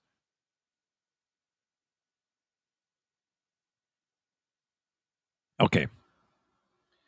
Bo Schembechler's son, adopted son, Matt, he's 62 now. He is coming out now and saying that this doctor, Robert Anderson, molested him when he was 10 years old. Okay? And he's also saying that he went to his dad, Bo Schembechler, who did adopt him when he was young, and said, "Dad, Robert Anderson molested me." And Bo flipped out. Oh, my God. This is terrible. It was a physical exam that happened in the 1960s. And he's saying that the revered coach ignored the complaint of his adopted son and went out of his way to make sure that Anderson kept his role with the team. He said he was sexually molested by Anderson when he was 10, within a year of when his adopted father was hired to coach the Wolverines and his family moved to Ann Arbor. So this is like year one. Matt said Anderson fondled him and did, quote, an anal probe. Ugh. When he visited the doctor for a sports physical prior to joining the Pee Wee football team. God. According to Matt, when he shared those details with Bo, the coach told him he did not want to hear about it and then got physically violent with both Matt and his mother. Quote, that was the first time he closed fist punched me. Matt Schembechler tells ESPN. It knocked me all the way across the kitchen. Okay. I will say right now, recklessly, that I believe him 100%, and I believe that everything he is saying is 100% true. I do. I believe that. It's a horrible, traumatic thing that happened to him 52 years ago. And for him to have the bravery to come out now and say it, basically indicting your late father, and who's not here to defend himself. I absolutely believe this guy. He plans to address his claims further in a news conference today, alongside two former Michigan football players who say they also attempted to warn Bo about Anderson's abuse. Anderson and Bo Schembechler both died years before any claims about these issues became public. Anderson worked at Michigan from 1966 through 2003. Incredible. 66 through 03. During the majority of his time at the school, he worked closely with the athletic department, treating athletes' injuries and conducting annual physicals. Hundreds of former patients, many of them Wolverine athletes, now say that Anderson sexually abused and harassed them in a variety of ways during the treatment of routine medical issues. This happens with doctors all the time. They'll do like a routine medical issue, and then they'll do something that they're not supposed to do. I used to work in radio with a couple of people who had this exact same thing happen to them, and they were in their 30s or 20s. I had one guy in his 30s and the other was in his 20s, who the doc was giving them a physical and stuck his finger in their keister. I was like, that doesn't sound right. That you shouldn't have had that happen. And I think they just went along with it, and I think that might be part of the problem. People too often just assume that the doctor knows best. And in fact, he might have a hard on the whole time he's doing the damn thing.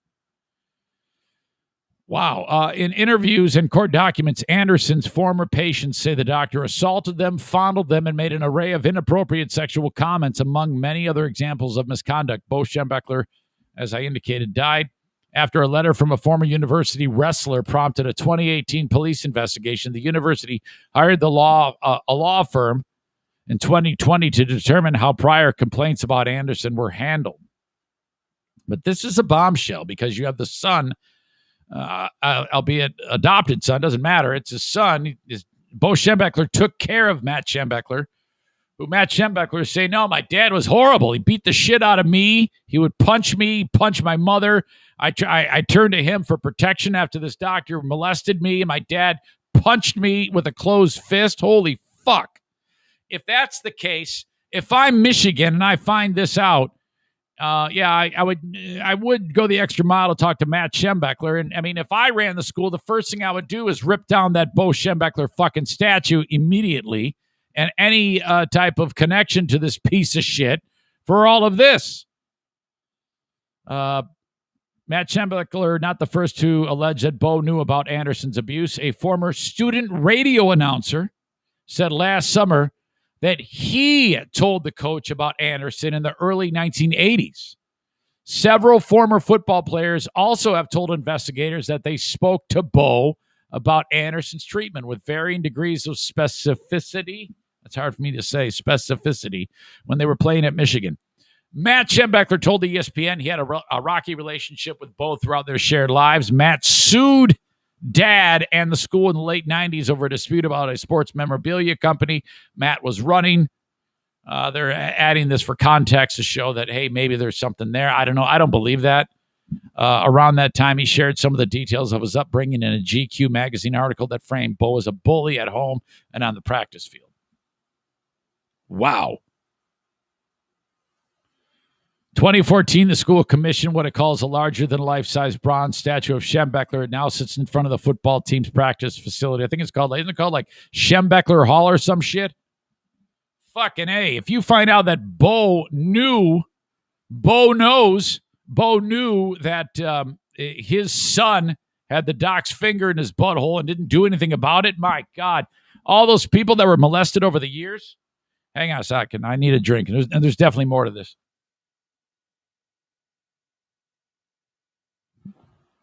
Other former players, including Michigan coach Jim Harbaugh, have said that they believe Bo would have taken action if he was presented with evidence that Anderson was molesting his patients. So Jim Harbaugh is saying that Matt Harbaugh is a liar. He also adopted Chip and Jeffrey after marrying their mother, Millie Schembechler, in 1968. Bo and Millie later had one more son named Glenn. Matt told ESPN that his mother visited Don Canham, then the university's AD, shortly after they told Bo about Anderson's abuse. Matt, who was still 10 at the time, said he remembers his mother saying Canham was prepared to fire Anderson, but that Bo intervened. Bo went to bat for Anderson and got him back working again, Matt said. He wasn't going to have anybody change his team. Ugh. Anderson continued to treat Michigan athletes for more than 30 years. Nearly 900 of his former patients have retained legal counsel and claim that they were abused by him. Matt also has hired an attorney and is suing Michigan. Millie is dead. Canham, the former AD, is dead. I think that this is so far gone. So many people are deceased now. I don't know how I think that this could be just kind of like he said, she said, I don't understand. If all the people involved who can actually, be talked to are deceased, I don't know how there's any resolution to this. Glenn Schembeckler, who is the biological son of Bo, and Millie, who goes by Shemmy and is Bo's. He previously told ESPN he was certain no one ever told his father about Anderson's abuse. So he's saying this is all bullshit. I can tell you unequivocally, no one ever told Bo, Glenn Schembeckler said last summer. Bo would have done something. Bo would have fired him. That's weird that you call your dad Bo. I don't call my dad Rob. I call my dad Dad. Matt Schembeckler said he remembers hearing other athletes talk about Anderson while growing up around the football program, but that he never shared the details of what happened to him with anyone else because it was embarrassing. I mean, who would want to tell that they got that the doc put a finger? Well, I would tell if a doc put a finger up my butt, but I don't know. That's just weird. Hell, when I got molested, I didn't even know I was molested until I said some guy grabbed my dick in a bathroom at camp when I was 10 years old. And everybody looked at me like, holy shit, you were molested. I went, was I molested? Yeah, you were molested. Weird. He said he didn't raise the issue with his father again because Bo made it clear it was not to be talked about. And that's, I don't know why, but that just seems to me like something that an old school 1960s football coach would do. I just picture Bo Schembeckler walking around the house with a yellow short sleeve collared shirt with the Block M hat with like a whistle around his neck and the stupid shorts that come up mid thigh with the socks pulled up high with cleats on, walking around the house. Matt Schembeckler said there were 2 other times he visited this guy Anderson for sports physicals. Once in high school and once before starting his freshman season as an actual football player at Western Michigan University. Matt Schembeckler said Anderson went for the guy's dick in meeting number 2. And Matt Schembeckler grabbed his hand. He said Anderson attempted to move towards his genitals. He grabbed his hand and stopped him in that one. And then after that, he did not attempt to molest him in the third and final visit. Okay, that's all weird. Okay, you do the second physical when you're in high school, you stopped it. Why would you go back for the third one? I think that's a fair question to ask Matt Schembeckler. I don't know, maybe you're worried about your dad. I mean, who knows what was running through his head. So I stopped him the second time. The third time, I didn't let him touch me. Matt said he is coming forward now to try to let people know that you cannot abuse people and get away with it, no matter how many football games you won. He said he does not feel strongly about how Bo's coaching legacy should be remembered by the university or its fans. Well, in my opinion, if this is all true, fuck this guy. Who gives a shit? He was a great coach. He made a lot of people happy. He made a ton of money for the University of Michigan, filling that stadium up. He provided for most of those kids that played for him a great experience. Maybe it was the greatest experience of their life, Matt told ESPN. I think he was a horrible human being. What now? You basically just have Matt Schembeckler saying this, and I mean, who knows if anything can happen further. Like I said, with so many people being deceased in this, I doubt anything would come of it. But my God. Chris says time to cancel Bo. Vacate the wins.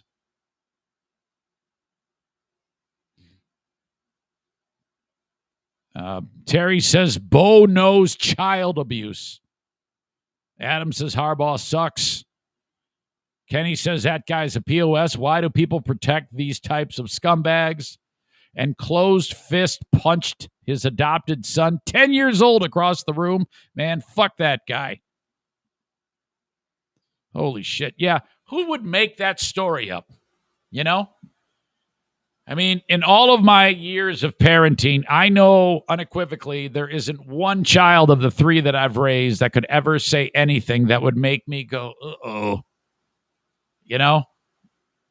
There's no way if they ever did make up something like that, my God, it would be so terrible. I just don't believe for 1 second that Matt Schembechler is making any bit of this up. I believe he absolutely did all of these things. It just fits for me. I picture that fat fuck on the sidelines, win at any cost, That's the way it seems to be, or at least was. I don't know if it's like that now. I think we've come a long way. But, boy, what a terrible, terrible story. I think that this is right up there in magnitude of Nasser, of Sandusky, and any other story that has something to do with this. And I just don't understand how people could have been so ridiculous in how they treat others. Absolutely terrible. If you have any opinions about this, Eric at ericzaneshow.com, I would love to hear what you have to say. It's just my opinion. You can take it or leave it. But this is gruesome. This is, to me, something that's like, oh, fuck, I don't ever want to root for this university ever again. And I don't. I mean, I don't have a team that I really root for. I used to actually root for Michigan. I used to love Schembechler, but then as I got older, I just wasn't into it anymore. And But are you going to have like the Michigan blinders on? Are you going to be the type of person? Because I know there's a lot of Michigan fans that listen to this show, And I mean, does that change it for you? Or I mean, is it just going to be his word against Michigan's? And if that's the case, are you just going to like shrug and say, yeah, go blue? Because I think it's terrible. I think the university needs to stand up and indict Bo Schembechler for all of this and believe the victims and start to turn this around and try not, and then don't fight it, investigate it as best you can. Try to repair the relationship with all these victims in a legal sense. And yes, pay these people some money and start to turn this around. That's what Penn State has had to do. And that's what Michigan State is going to have to do. And this is what Michigan could do. Kenny says, I think it would depend on how they handle it all from here, right? Absolutely. What are you going to do? Are you going to dig your heels in and say, we do not believe Matt Schembechler? I mean, who the fuck is just going to go and make that up? Or are you going to go and try to destroy his credibility and you paint him in a negative light? I don't know. In my opinion, whenever I hear about these types of abuses, I always just assume guilty until proven innocent. And maybe that's a fault of mine, but it's just too much for me. My God, what a bombshell story. Horrible. Hang on, need a drink.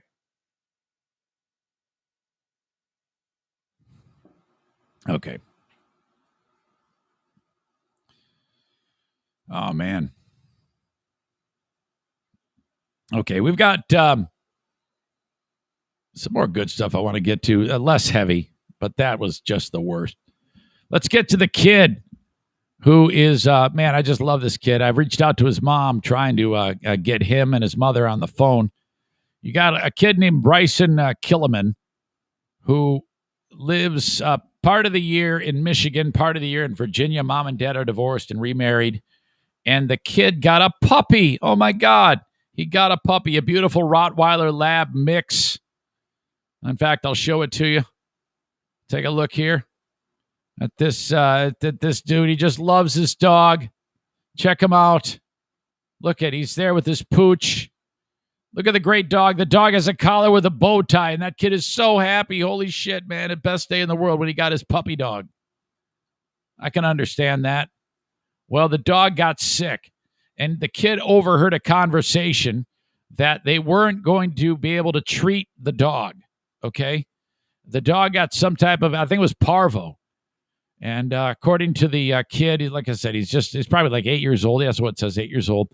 At 4 months, his dog named Bruce got sick with parvo. He didn't want to play one day, Bryson said. Then he started to get slower and he didn't want to play. Parvo is a virus in dogs. It can be treated if you act quickly, but multiple nights at the vet was going to be tough for Bryson's family to afford. Okay, I know that. that's when Bryson got the idea to act. And so he decided that he was going to sell all his Pokemon cards on the side of the road to raise money for his best pal, his dog, Bruce. Oh, my God. So there's images now in this story. If you look of him like, oh, shit, I thought it was here, but it's not. Okay, no, I've got it. There's an image here. Oh, fuck. Hang on. Screwing this up already. Sorry. There's an image here of him on the side of the road, Pokemon for sale. And then there's a GoFundMe. And by the way, $19,700 raised of the $800 goal. Yes! You're thinking, oh, my God, his kid's rolling in dough. It could be a setup. In my opinion, he should have wrote Pokemon cards for sale to save my dog's life. That would have been he probably got $0 from the actual sale of the Pokemon cards, because I know if I'm driving by and I see Pokemon for sale and the kid's sitting there waiting out the day in the sweltering heat, I am not going to stop. But the story caught fire, and that's good, because everybody came out of the woodwork and is now helping this kid. Okay? So the dog has a parvo, and there the kid is on the side of the road trying to sell the Pokemon cards. He has made more than enough money through the sales and a GoFundMe page. Not only was he able to save Bruce, the dog, but he is now helping other families going through the same thing. On June 27th, the family will be holding a fundraiser for Bryson's cause, a kid, at Warp Zone Comics in Riverview, Michigan. So if you look at this GoFundMe, how awesome is this? Just a boy trying to save his dog. This is absolutely fantastic.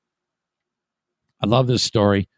My baby's puppy is very sick, and so they did this. Look at this dog. Oh, my God. Oh, and oh, my, that face. Holy shit. Oh, this is incredible. $19,700. And so now, with all the extra money, they're going to use that for a very worthy cause, to help other people in the same scenario. We hope. Now, I mean, I just hope it doesn't get ruined and some unscrupulous idiot ends up keeping the money for themselves. I mean, I want to keep my faith in humanity restored. So please don't blow the money on something. Don't wind up buying a car that you aren't supposed to have. More than $20,000 or about $20,000 has been raised right now. Great story. I love that. I'll link it up if you want to help out. But all right.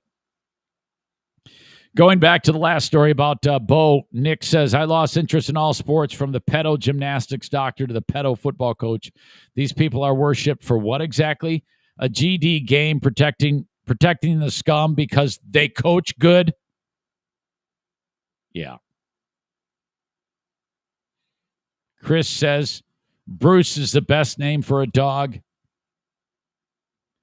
Eric always says it is Pokemon. Well, how the fuck else am I supposed to say it? Are you suggesting that I'm saying it wrong? Do you actually get in arguments, Kenny, with people about how to pronounce Pokemon? What? How do you, what? He says, that's not how you say it. What do you mean it's not how you say it? It's not set. It's a Pokemon, is not Pokemon. What the fuck? How you're supposed to say it? Who the fuck gets bent out of shape over how somebody says Pokemon? Are you suggesting I have to say something like Pokemon? Who gives a fuck? You're the only person in the world who would fire off a Google review over how I say Pokemon.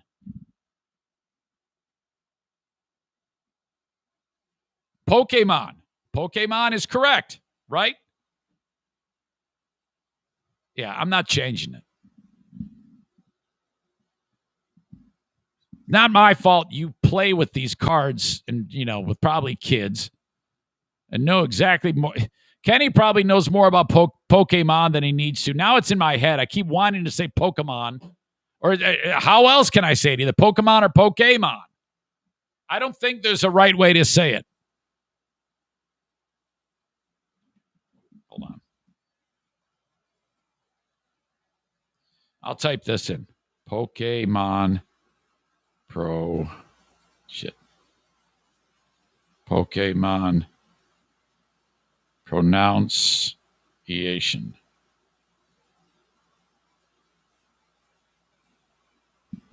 Pokemon. Oh, shit. Let me do that again. Pokemon. Pokemon. So Pokemon, not Pokemon. Pokemon. All right, fine. Congratulations. You won. Yeah, man, I may have lost every other argument I've ever had, but I'm going to win this one, son of a bitch. Pokemon is what it is. Don't fucking say it wrong. Ow. Oh, my back. All right, fine. You're right. I'm wrong. Pokemon.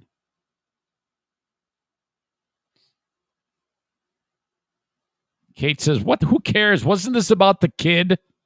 Yes, leave it to you, you fucking dummy. Here we have this great story about the kid selling his Pokemon cards. Unbelievable gesture to save his puppy dog. Josh writes, flashback to 4 to 5 years ago when him and OJ were constantly debating this on BBL. Really? We were? I don't remember that. Then Kenny says, "Shut up, Kate. I'm surprised you don't tell Kate to fuck off or something way harsh or over the top." Yeah, suck my dick, bitch. Fuck you. Go fuck yourself.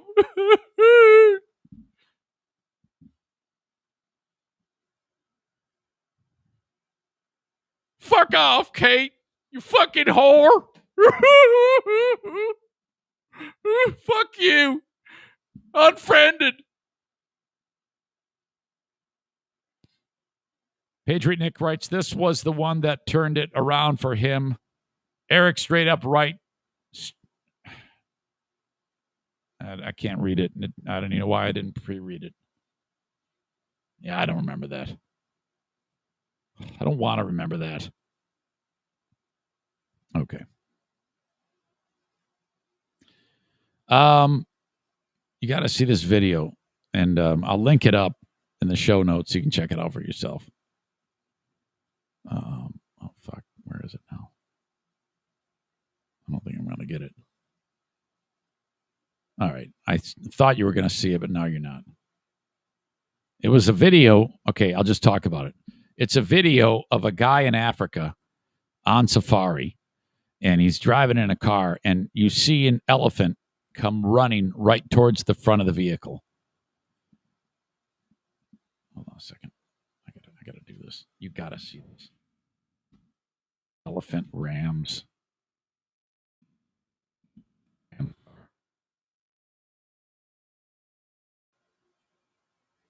No. Wasting my time. What am I doing? Goes running at this car, and he's got huge tusks, and he rams the car. He's pissed off about something. He's on a rampage, and it destroys the car. You see the hood crumple up, and then they cut to the guy who's driving the damn thing, and you see his face as the thing runs into view. You see he gets this horrified look on his face, like, oh my God. He puts it in reverse, starts driving in reverse like fucking Jurassic Park. This son of a bitch destroys the car. It was incredible. Obviously can't play it now because I'm stupid, but it was absolutely incredible. You got to see this.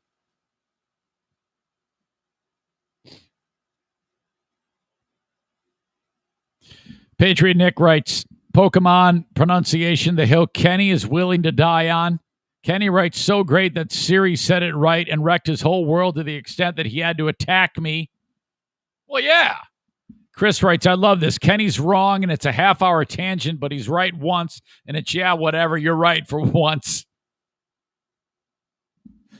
All right, but then you attack Kate for some reason. What the hell? Dumbass. How can you attack Kate? She's the best. One of the sweetest people on God's green earth. All right. Thanks again to Joe Martinez at A&E Heating and Cooling, who I know is in the audience enjoying the show. Thank you, Joe. I appreciate you. AEHeatingCooling.net or call them at 616-516-8579.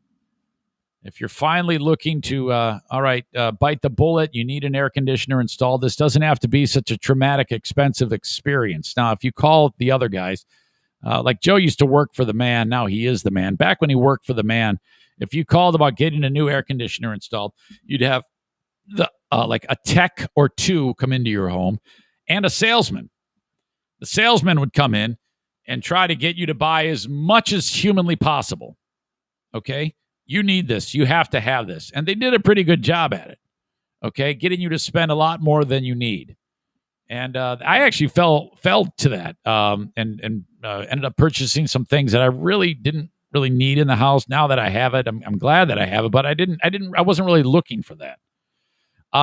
Joe doesn't operate that way. If you want air conditioning, you get air conditioning. I want you to please go and bang on the door of any other companies and get estimates, and then bang on Joe's door. That's all I ask in these ads, is that you just give him a try, and he will beat the other guys. If he doesn't, tell him, and he will do it, okay? That's like a guarantee of the lowest price, okay? A&E Heating and Cooling. I'm circling the drain. I apologize. A&E Heating and Cooling, getting sponsors mixed up. Call them at 616-516-8579. Thanks again to Thad Bond at Sarah Honda Granville for committing to another quarter of marketing on the Eric Zane Show podcast. This has been a wonderful, wonderful relationship, and I'm just so glad that if you are in need of a new Honda or a certified pre-owned car or a used car, you can get it at Sarah Honda Granville. Shop online, sarahhondagranville.com. That's S as in Sam, ERRA, Granville.com. And shop online for a new or certified pre-owned Honda car. If you want, shop in person. They are on Kennewa Avenue in West Michigan, right next to the Cracker Barrel, across from the old car wash. Can't miss them. Honda cars are the best. They run forever. Thank you, Sarah Honda Granville. All right. Got some audio I want to play for you. 3 clips. Thank you to Peter Meyer for the first clip. He didn't send it to me directly, but he did tweet a funny video of him taking anything metal like paper clips and keys and putting it onto his forehead to see if it sticks. He did that video tweet in response to a clip that is going around of some lady talking to, I believe it's some governmental hearing in the state of Ohio, where a lady is speaking to some bigwig in the legislature about the vaccine.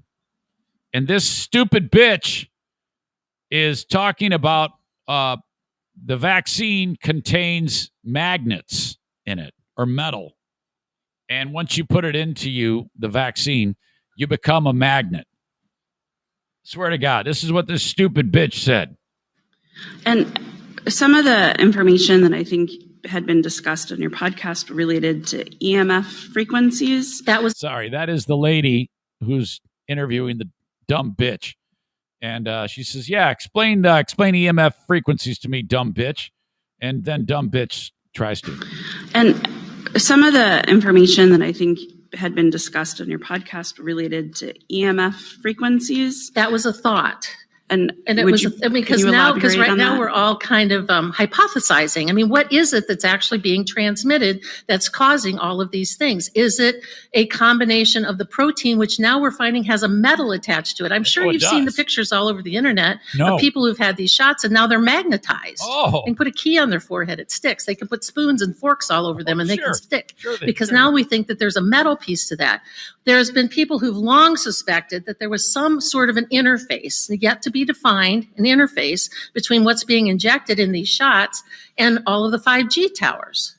not proven yet, but we're trying to figure out what is it that's being transmitted to these unvaccinated people. The ease at which she is making this ludicrous point is shocking to me.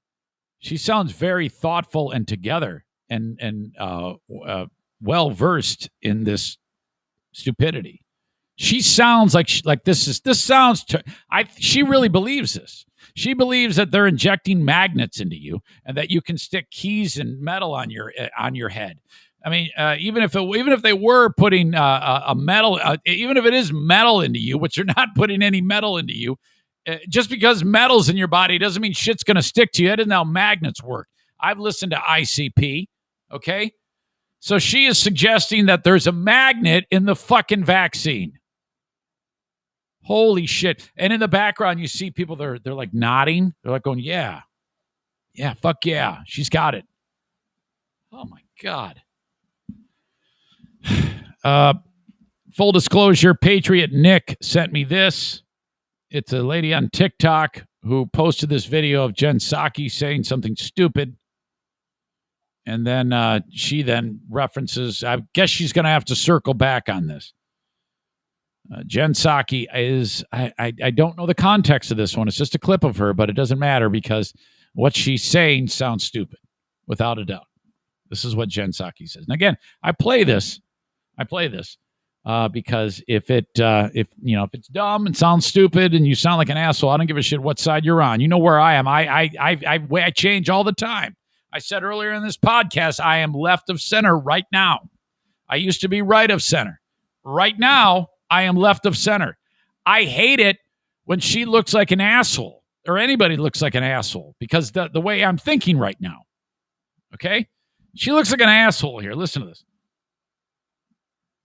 I will say we're not taking advice from former President Trump or most of the Republicans who are criticizing us on this, given they were all sitting there while we created this problem we walked into. Okay, now, I don't know the context. I don't know what problem she's talking about, but she actually said, we created a problem. I will say we're not taking advice from former referring to Democrats, President Trump, or most of the Republicans who are criticizing us on this, given they were all sitting there while we created this problem we walked into. We created this problem that we walked into is probably something she wishes she could take back.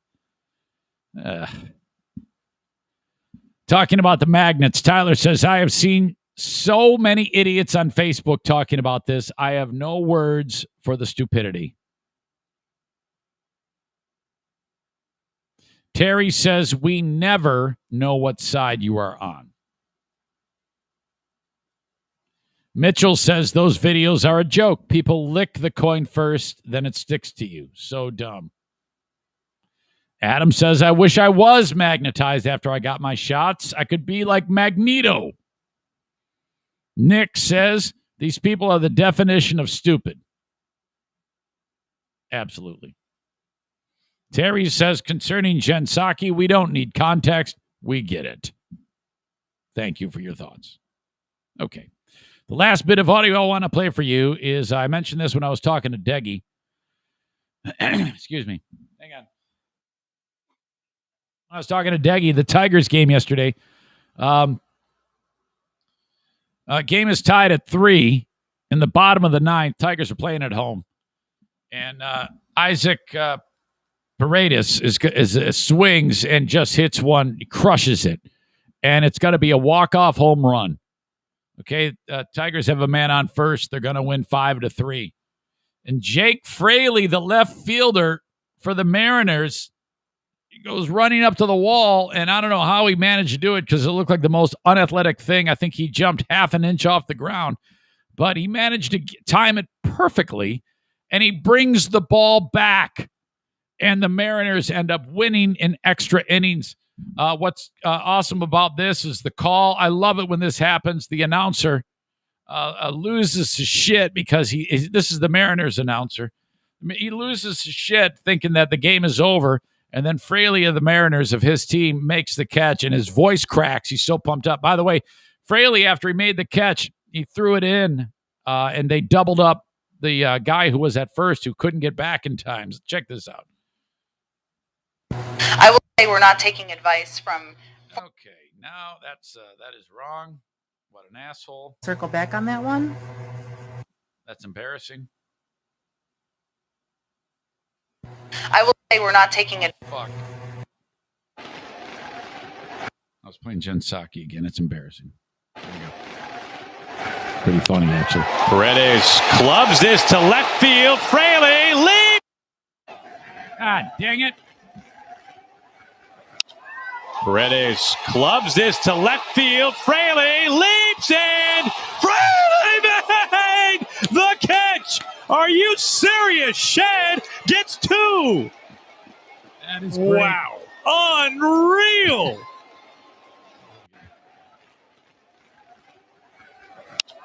Paredes clubs this to left field. Fraley leaps and Fraley made the catch. Are you serious? Shed gets 2.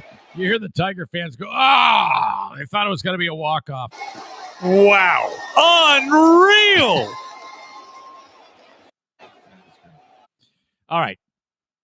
That's your stupid audio for the day. All pretty good. Thank you so much for sending those along. I appreciate it. All right. Let's think about this. We've got the asshole of the day right around the corner. I think it's no mistaking, I think it's a complete one-sided affair as to who is the asshole of the day. We'll get to that in just a moment. First off, thanks again. If you've ever reached out to me about getting information about getting your business sponsored on the podcast, that's all I ask. If you have a business, I would love you to reach out to me about how, with the reach of my show, through the live streams, Facebook, Twitter, YouTube, and the audio podcast, I can put you front and center. God, why can't I talk today? Front and center in front of a ton of people to raise the bar and get you more business, okay? I'm affordable. I can work within your budget no matter what it is, small or large. I can help you. Let me help your business. Let me tell you how it works, too. All you have to do is reach out, eric@ericzaneshow.com. We can make that happen. That doesn't cost you anything. Just takes a little bit of time for you to read what I have to tell you. And then maybe we can work something out. All my deals are handshake deals. There is no pressure. A lot of times people will reach out to me and they're not even getting on the air or on the podcast for like 4, 5, 6 months. I take my time in all of these. There is no pressure whatsoever. Reach out, eric@ericzaneshow.com. There's no red tape. It's very, very simple. Okay. Like my man Dale Everett at Superior Cleaning and Power Washing, Throat/Dale, working very hard to earn your business. He is the most affordable and works the hardest when it comes to power washing your home, your driveway, your landscaping bricks, whatever it may be. Let Dale do the power washing. Get an estimate from Dale. Just reach out to him. Call or text 231-740-4098, 231-740-4098. 98, or find him on Facebook, Superior Cleaning and Power Washing. He also cleans restaurants, so all the customers go home, all the workers go home. It's closing time to the next morning. That's when the restaurant gets clean, scrubbing everything, okay? You know those spots where the grease accumulates over the griddle? Dale has to clean those. They have to stay clean, okay? Superior Cleaning and Power Washing. Cornhole America. Get Dad a set of cornhole boards for Father's Day. Father's Day is fast approaching. A set of customized cornhole boards. Go to cornholeamerica.com. Find out how you can get a set of customized cornhole boards. Now, they don't have to be customized. You can get their logo, which is that right there over my shoulder. On there, and that's probably the most affordable. I'm not going to lie to you; these are more expensive than anything you'll get in the store, but they are also the highest quality made. You will never ever have to buy another set of cornhole boards. The stuff you buy at the store, they're junk. The bags are going to rip. They're shitty. The boards are going to break. Okay, when your stupid cousin falls over drunk on them. Okay, get them from Cornhole America. They'll last forever. Based in beautiful Cedar Springs, Michigan, and sending them anywhere in the United States. Cornhole America, online at cornholeamerica.com. Finally, last but certainly not least, Steve Prince at Prince Arming. He's got a class coming up right around the corner. The next event is Saturday, June 19th. It's $125 for the CPL CCW class. You take 1 day, pay him the money, all the classwork. You're going to watch a video. You're going to get range time. You're going to take a test. You're going to pass. You're going to get the certificate that you take to your county in Michigan, and you can then apply for your concealed pistol license permit. Okay? That's all you got to do. You don't even need to own a gun to take this class. If you don't own a gun, I don't recommend buying one until you pick the brain of Steve.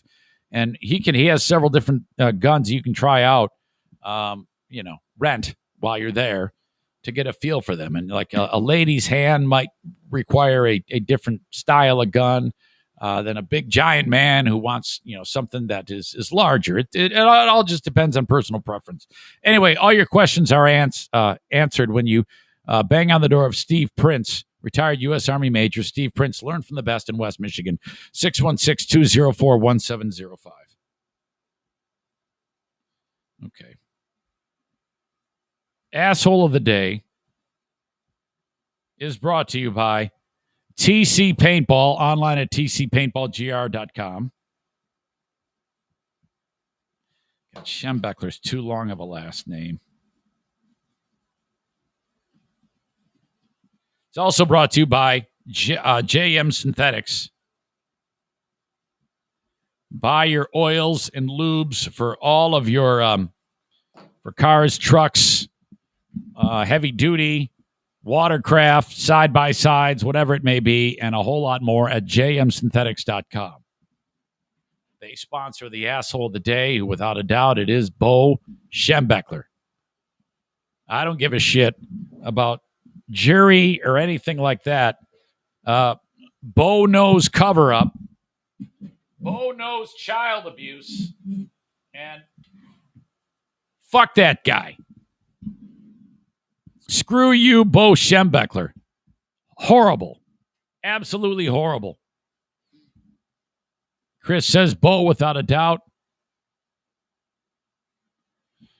The Duchess of New Jersey says, sorry to wreck your Pokemon fantasies, Kenny. Pokemon. I forget now. Kenny says, hey, it was a tangent. They happen and they're fun. Yeah, I agree.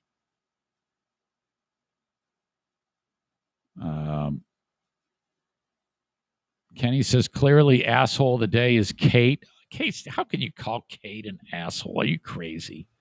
We were having fun laughing at Eric about Pokemon, and she had to wreck it. Oh, she didn't wreck anything. Come on now. My God. Horrible. Awful, awful story. All right, folks, thank you so much. I appreciate you. Patreon bonus starts in 57 minutes. Get to that. Till then, have a good one. Talk to you in a bit. If you sign up for my sign up for Patreon, patreon.com/Eric Zane would be awesome. $5 or $10 a month. The Ben and Eric Patreon podcast happens tomorrow till 11 a.m. I'll talk to you just a bit. Have a good one, folks. Bye-bye.